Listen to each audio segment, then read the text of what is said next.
as we age, we're all aging. We all deserve to continue to be sexual beings our entire life. Absolutely. And so that brings up a good question. Do old people have sex? I They guess we'll lay absolutely it out do. there. Uh, They should. And if they're uh, not, they should. Welcome to the Get Your Marriage On podcast. I'm your host, Dan Purcell, a Christian marriage and intimacy expert and coach. I'm on a mission to help couples have the best sex and most emotionally intimate marriages possible.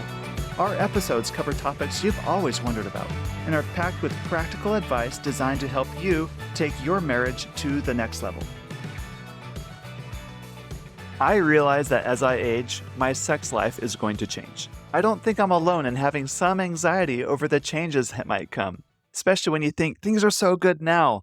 When I age, is it going to get worse? Yet, sex when aging is a topic that you don't hear a lot of people talk about. You might actually be going through some of these transitions right now in your life as you approach menopause, health issues, or other changes connected to aging.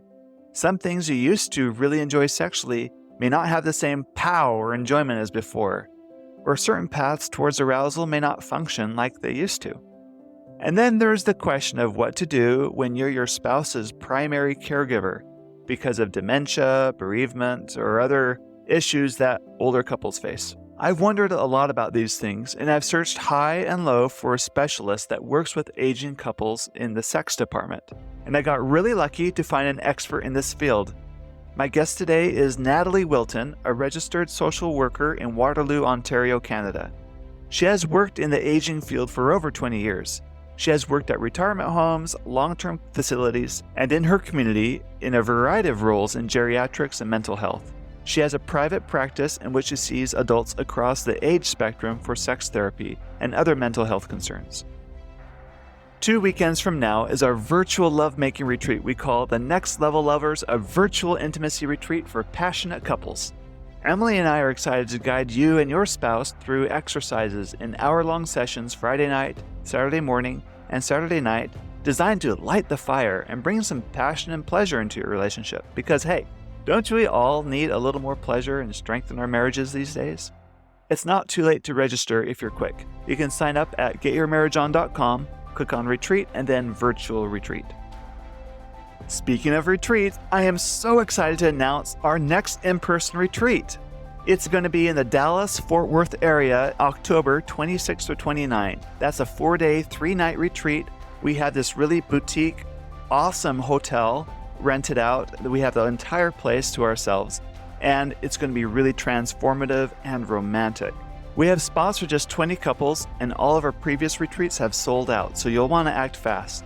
Now, the reason why I believe they sell out is because couples realize that an excellent way to accelerate growth in their relationship, especially intimately, is doing these retreats. You get awesome instruction, you get a beautiful setting, something romantic. You're away from the difficulties and the stresses of everyday living, and you get to really focus on your relationship, and real growth happens in these weekends.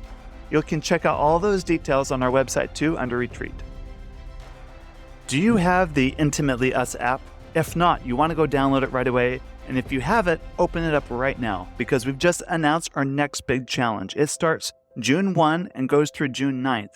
It ends on June 9th because that's International Lovemaking Day, because it's 6/9 on the calendar. Get it? Anyway, in celebration of International Lovemaking Day, and with the Intimately Us app, we are putting on a big party. How it works is you and your spouse work together as an intimate team to complete little challenges like flirting together, playing the games inside the app, sharing the app with your friends.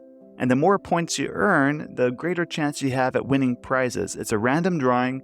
We have tons of prizes from some amazing sponsors this year.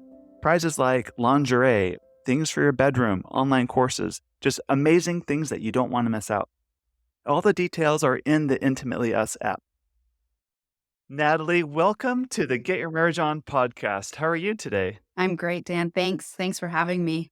It's such an honor to have you here and to talk about such an important topic. Have you always been comfortable with this topic of sexuality and aging? Well, I've always been comfortable with aging, but sexuality is something that took me a little bit longer to come to terms with. When I was younger, I would say I probably wasn't really comfortable with talking about sex and sexuality. I think a lot of us grow up in a environment where we just don't talk about that kind of thing. And then I found myself in my career going into the aging field. And I was starting to see older couples and I was interested in hearing their stories and realized that just wasn't something that we talked about. And so I started doing more research and more work with older couples and started noticing, hey, yeah, we're not talking about their sex life. And then I thought, okay, well, as I moved more into the medical field, I'm doing a lot of like geriatric mental health stuff and working with psychiatrists and just reading a little bit more about sexual side effects and also hearing in the media too, because I became aware of all the like stereotypes and like the greeting cards that talked about aging and all the problems that we have with sex when we're aging. And I was like, that sucks. I don't want that to be Right, right, right. that just doesn't seem right. So I started investigating it more. And yeah, and one I think my big aha moment was once when I was with a geriatric psychiatrist and I had done the pre-workup for this interview and I had had a conversation with this couple about their sex life. Because there were some definite effects on their sex life because of some of the medications. And I kept waiting and waiting and waiting for the doctor to bring it up, and they just wouldn't. And so I finally had to be the person to say, "Hey, what about this? What about this medication? I think this is affecting this couple's sex life." And the doctor just got very silent, got very red in the face, and I was like, "Oh, yeah, I had to be the one to do this, but that's okay." And from that point forward, I thought, "You know what? I need to start talking about this more." So I've really kind of turned my career more as my counseling career, and even as I continue to work in geriatric mental health as well, I like this is something that we need to bring up and talk about. And I also work with people in the healthcare field, so they're dealing with sexuality and dementia, so this whole other area of aging. And, in that case, sexuality becomes a not only, like, something we just don't like to talk about it, but it's a really big problem, because there's How what we call so? behavior. Well, because people's behaviors, the things that they're doing, they're expressing their sexuality, but they're not doing it in the ways that we're used to or expected.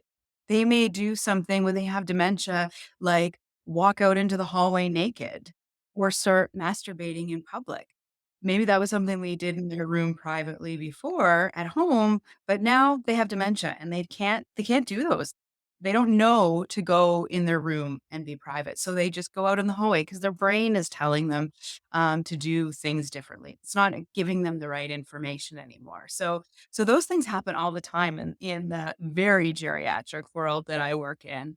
And so to me, I don't like hearing that sex is a problem for people. So I'm very passionate about those particular areas as well. Besides just that, as we age, we're all aging, we all deserve to continue to be sexual beings our entire life. Absolutely. And so that brings up a good question. Do old people have sex? They I guess we'll lay absolutely it out do. there. Uh-huh. They should, and if they're Uh-huh. not, they should. They absolutely do. I think do you know what? And the other thing about sex too is that we typically as a society don't talk about it, and we've been trained not to ask each other about it. Right? It's something that we kind of assume maybe people are doing, but we don't ask each other. You probably don't ask your neighbor when you're at a barbecue, how's your sex life?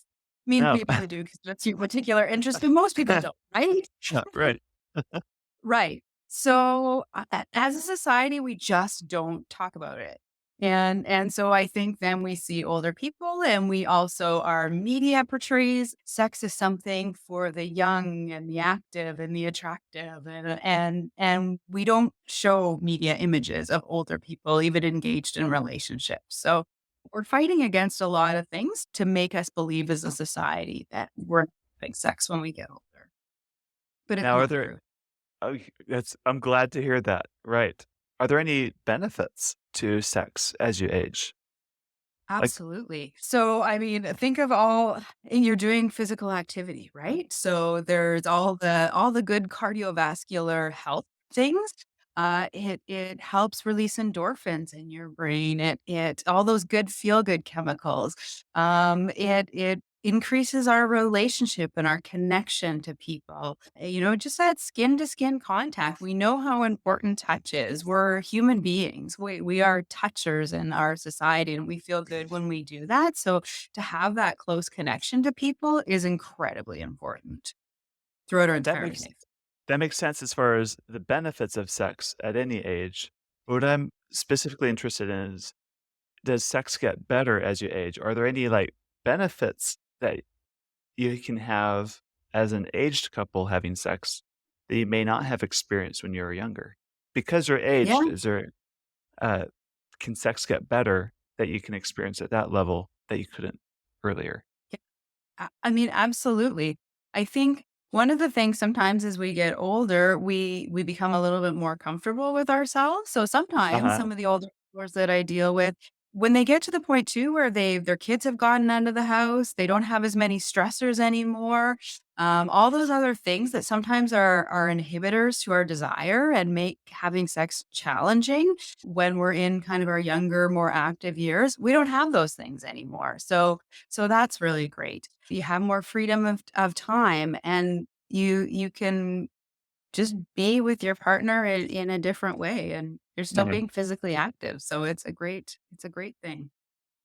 I guess what We I'm trying said to say is that even as an older person, sex should never stop being beneficial for you.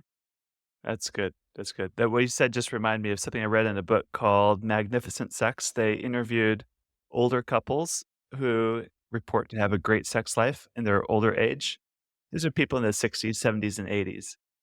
Yeah. And, one vignette that I thought was so humorous is, this is in the interview, the man saying, "We used to have sex about 3 times a week, but now that we've aged, we only have sex 1 time a week. But let me tell you, sex starts Thursday night because they both work part-time jobs, Mhm. and it ends Sunday night.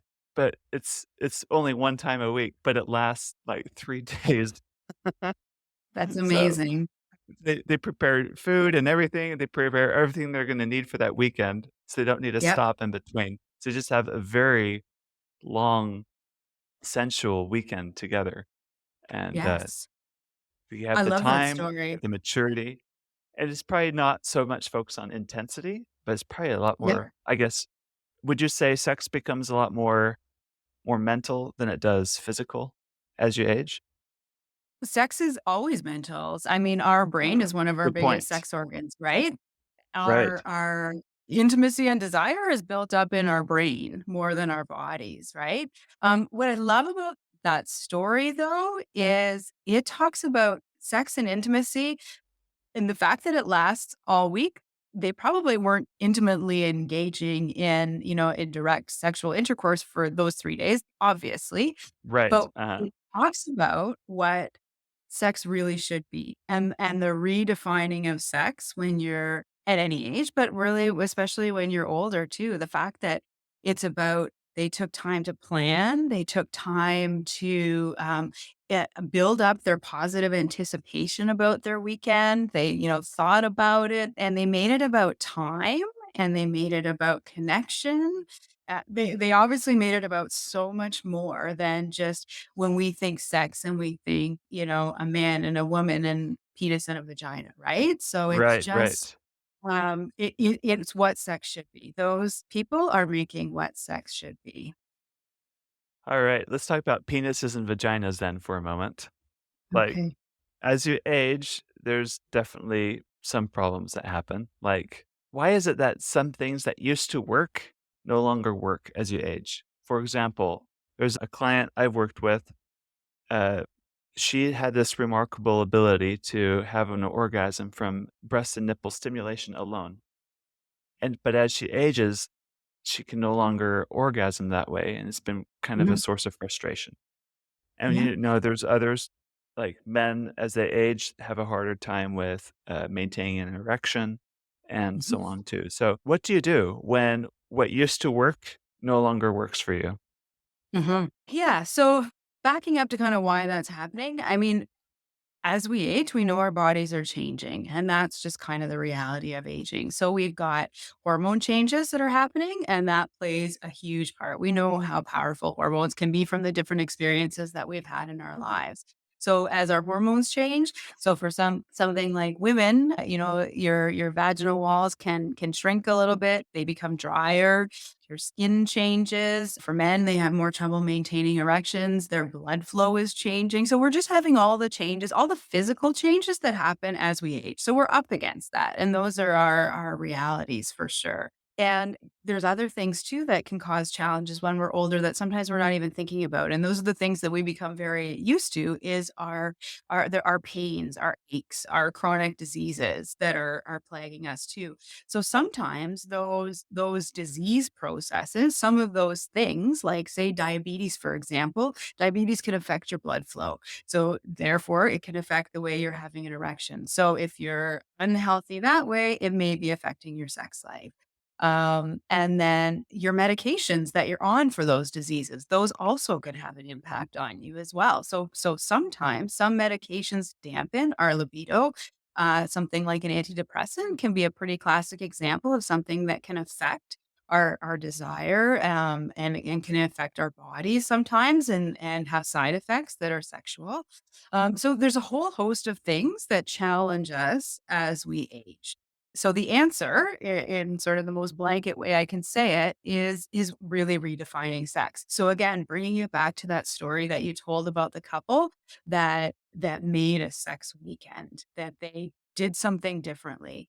So maybe that's about exploring your body. And so it's totally common to hear women say, "You know what? I used to really like this and now I hate." And it's probably because there's some kind of change happening in your body. So you redefine sex. You try something different. You think about what are the things that might make you feel good. You have an openness and a willingness to try new things, not always the same old tricks that you were doing before. That's good. Now, I also know that sex stops in couples because of aging. For example, I hear stories of men who have unilaterally stopped the sexual relationship because they're so embarrassed that they can't have an erection. So the way they Yeah. deal with that is stop engaging sexually. And the wife is like going crazy, like, what happened to my man? Like, how Mhm. come? Like, Yeah. why does that Yeah. happen? Is that common? And what are some ways people can deal with that? Yeah, it's extremely common, and it's amazing how we put so much pressure on that erection. There's so Yes, we much focus do. on the erection, right? Wow. And when you think about it from both sides, and you said both those things, there's so much pressure on the man to feel like if I can't have an erection, I can't perform. Therefore, I'm not worthy of having sex. So Yes. that's what he thinks maybe his female partner is thinking. From, the wife is thinking often, why isn't he attracted to me? Is it me? What did I do? What am I doing wrong? And meanwhile, probably both those people, if you could go into both of their brains or get an honest answer from them, neither of them are thinking that about their partner. But they're just, like you said, they're so embarrassed. They feel like they're not performing. They feel like they're not doing those things that they should be doing to please their couple. So we put so much pressure on that one thing. And if that can't happen, then it's nothing's happening. So again, and I'll say it 1,000 times, it's redefining sex. It's thinking about how can we be intimate in a different way? And how can we, if we're in the middle of having sex and the erection just doesn't work anymore, it stops, I can't get there, then maybe we just keep cuddling, right? We don't stop, that we don't necessarily need to point it out, and we just move on. We don't kind of analyze it and feel bad about it. We find new things that make us feel good. I hear lots of times from couples that say that very thing. Men often have prostate problems when they get older, and then that can impact their ability to have an erection. And the couple will say, "Well, that's just not for us anymore. We just don't have sex." And that's such a shame, right? It really Mhm. it leaves the couple with this hole in their life that they're not experiencing and they could be. And then the other thing to say is the same thing, it's an old adage, we've heard it about 1,000 different things, but use it or lose it. When we don't continue to use our bodies the way that we can, then we don't have them working the same way as they would have been. So, for example, you know, if a woman isn't having sex very often, her vaginal atrophy and dryness continues to happen if it's not continually getting stimulated. So, it's important to do it. Do it all the time, Mm. I say. Good. Have any of your clients shared with you how they're having sex in their old age that's different than the script of that they did when they're in their 20s and 30s? Yeah. So sometimes they use things to help out. So sometimes they use, they'll buy what like positioning aids so that you can get like wedges and different kind of tools that way. You can just use your pillows and things that you have. So they're, raising their hips up differently or positioning their body differently or getting in new positions. Sometimes they use sex toys. Oftentimes they'll have to use things like lube and they never thought about those things and they were never comfortable. Like, I don't want to go to a store to buy those kind of things, but they're doing those things, and when they do, they're finding more success. That's good. Great. How does menopause affect women's sexual desire? Well, I mean, the changes that happen to our body, so the dryness that can happen, sometimes sex can become painful for women. Sometimes, again, you talked about how that you someone gave you a question about the fact that their previously nipple stimulation felt really great and now it doesn't. So all those kind of things, your mood can change when you have menopause. There's so many physical changes and our hormones. When your hormones are going crazy, things don't always go as we'd like them to. But those are all things that are pretty typical for many women. There's another couple I've worked with where they had a very adventurous and active sex life for 25, Mhm. 30 years of their marriage. And then when she hit menopause, it came to a screeching halt. And it's been very frustrating for him. What advice would you give a couple like that? Well, really it's about in any kind of sexual relationship, it's always about talking about it, communicating. And that sounds so obvious in a way and so simple and that's not enough. But first of all, in any kind of relationship, there's different kind of levels of responsibility and each member of the couple is important. It's important that they bring their own responsibility for what they like and what feels good to them to that conversation. So Mhm. they have to know that about themselves. So whether that means some spending some time alone and doing a little bit of solo sex and some discovery work about what you think feels good, whether that's with your partner and trying out different things and having an adventurous session where you're just exploring things and the willingness to say no, you know what, that's okay, and the willingness to not be offended, right? And to not take it personally. If you're doing something and your partner says, "Yeah, I don't like that." Not feeling hurt by that, right? And going, "Okay, we're just gonna move on to the next thing then." Being open to the fact that maybe things need to be different than the way they used to be. Yeah. I think there's a lot of fear of this change. Like, things Yeah, are so good now, and then it's gonna all be gone, and it'll be horrible tomorrow. Like, there's that fear of future, I think. And I like what absolutely. you're Yeah. saying because it's more about, like, no, we're just gonna take it a day at a time, take each adventure as it comes, Yep. and whatever challenges come our way, we're committed. We're gonna figure this Mhm. out. We're gonna conquer together. It's kinda that Yep. attitude. Yep.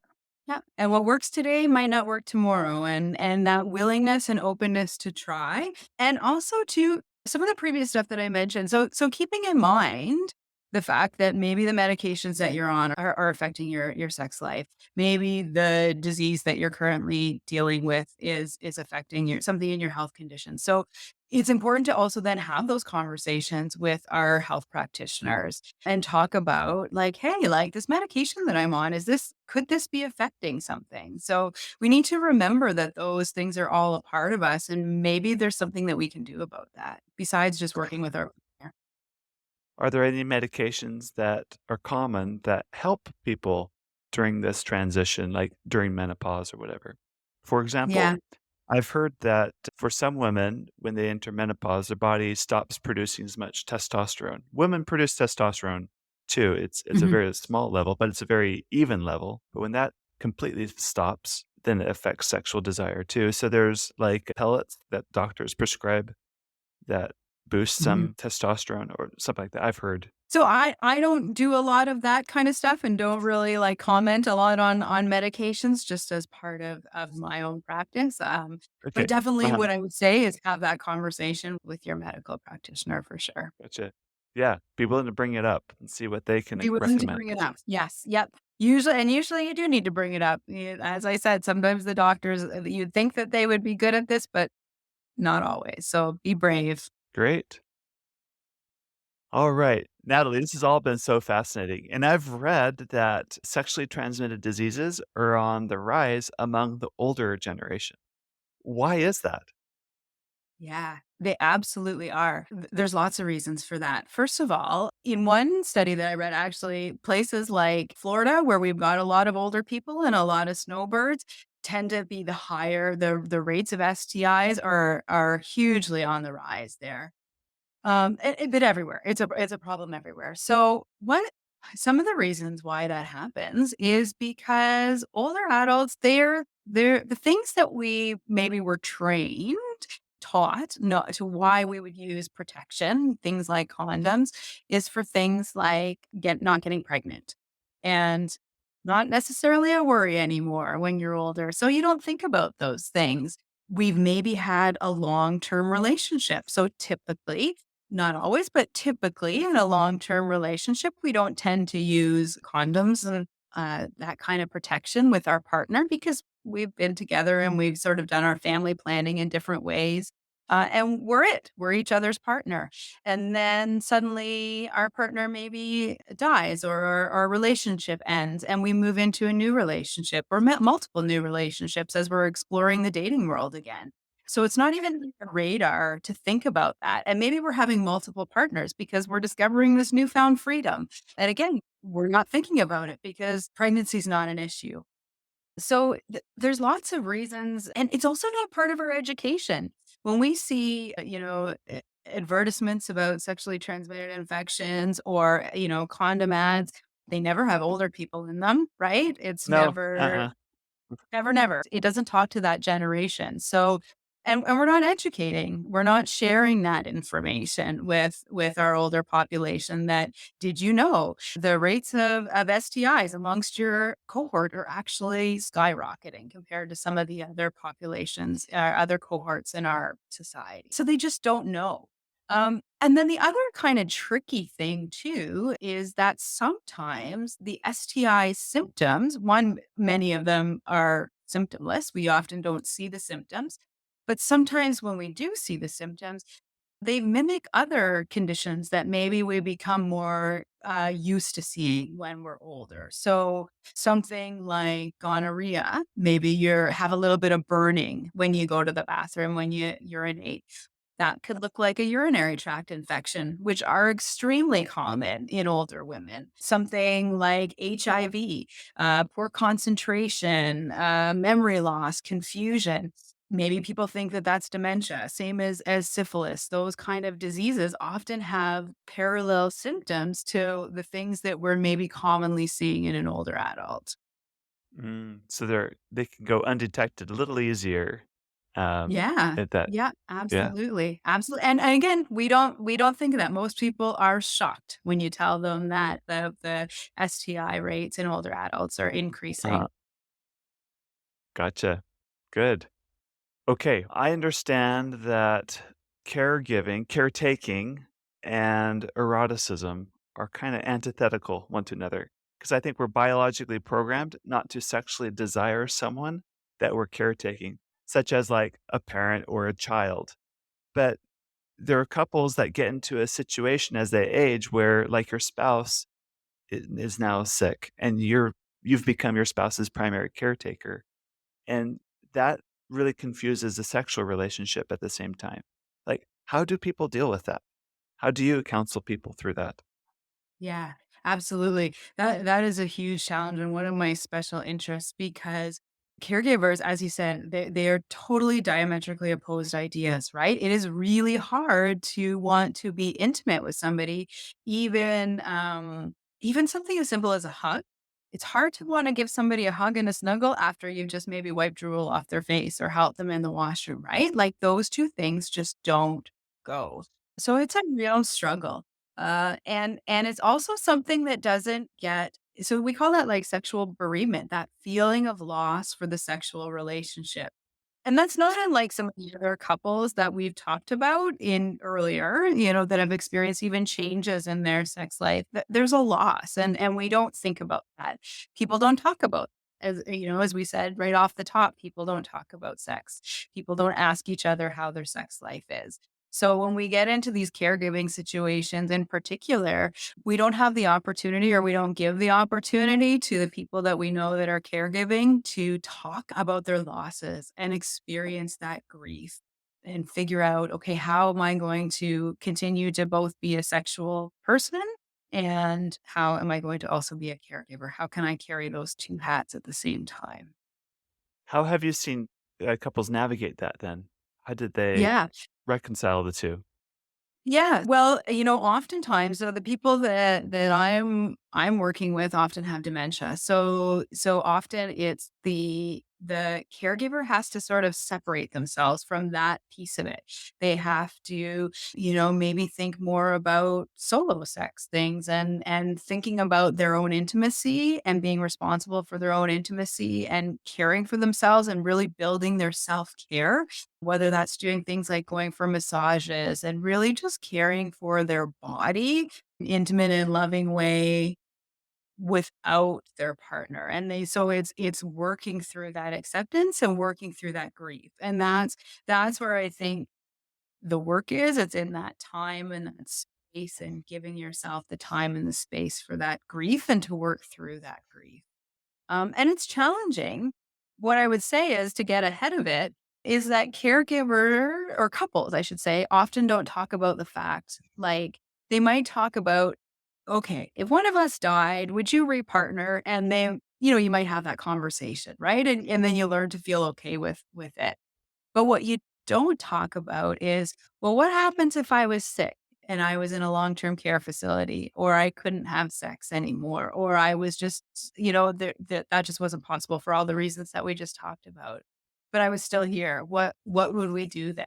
Right? Couples never explore that issue. So Mhm. then the person who's sort of left behind, they don't really know what to do when they're in that situation. Excellent. That's important conversations to have that you probably don't even think about. That's good Yeah. to know. One more thing is thinking about that consent piece too, as a couple. So thinking, when your one partner maybe has some cognitive impairment, what's okay and what's not okay. So that can be a really tricky thing too. There's no blanket consent that comes along. Just because you're a partner with someone, just because you're married, doesn't mean that that's always okay, right? Of course, yes. Yeah, Yeah. and you don't wanna take advantage of someone because 'cause they're mentally not all That's the way there right. in the moment, That's right. right. Yeah. So it's not a quick kind of just do this and it'll be better, but it's a thing to think about. And I think I would encourage, for people that aren't in that situation, and somebody's in that situation, give them that space and recognize that the loss of their sexual relationship is a loss, just the same as it would be if their partner actually passed away. Good, good to know. Natalie, this has been a fantastic interview. As we conclude, I wanna ask you what your black belt sex tips are. Like, advanced, make things great. I'm still young. A lot of our listeners are probably still kind of in my stage of life. Uh, what things should we be doing now so to set us up for great success for a very long term, wonderful, and productive sex life? You need to know yourself. Sort of research yourself. As I said, at one point in our conversation, you're responsible for what you love about sex and what feels good. You are responsible for knowing that and sharing that with your partner. So you need to be able to bring that to the table. So always be exploring, always be willing to try something new, always be willing to sort of redefine what feels good, and be open to your partner doing that too. Be willing to work together on that, and don't see sex as an all or nothing state. It's something that's constantly evolving and redefining. I would say is the one big thing that you can do. And I think the other big tip too that I would give people, because desire Across all of the lifespan, desire is always one of the things that people bring up as an issue. I just don't have the same level of desire, or our relationship was really exciting at the beginning and now it's not. And we sometimes fall into the trap of believing of this, like, again, this kind of movie belief that this spontaneous, like movie Uh-huh. wonderful, we came together sex thing that Uh-huh. happens, and that's not really real, right? And if you think about it, even in your early relationships, when you think about, like, okay, what did you do when you first started dating somebody? You took a lot of time in the bathroom, you prepped yourself, you made sure you're looking good and looking your best and feeling your best, and you set the scene and set the stage and made a plan and all those good things that you did to make those what seemed like it was really spontaneous sex when you were in your early part of your relationship, you did a whole lot to do that. So keep doing a whole lot to make it really good. Make sex worth wanting is really, I guess, what my number one black belt That's good. I mean, it the reality is entropy is real, right? Things go Mhm. from a higher state of order to lower state of order. So it means we need to constantly work to develop the sexual desire, That's right. regardless of That's what right. stage of life we're in. It might seem That's it right. comes easier, but we need to keep working for this. It's worth working Absolutely. for. It is worth working for. Yes. Yes. And as you said, there's lots of evidence that older people have some of the best sex of their lives. Interview after interview, study after study will show that you can get a group of older people that say we're having the best sex of our lives, but you got to work for it. So keep at it. Good. Excellent. Natalie, if there's people that need to reach out to you, want a consultation with you, what's the best way for them to find you? For sure. You can email me at natalie@wiltontherapy.com. Is probably the easiest and quickest way to get in touch with me, just like you did. Excellent. Well, thank you very much. Thank you for listening to today's episode. If you're interested in accelerating growth in your marriage, either sexually, emotionally, or spiritually, I want to invite you to work with me in my affordable coaching program called Next Level. More information about Next Level and my fun and sexy apps for couples are available at getyourmarriageon.com. Please also don't forget to subscribe to this podcast so you don't miss a single episode. And be sure to tell your married friends. I promise, they will thank you for life. Now go get your marriage on.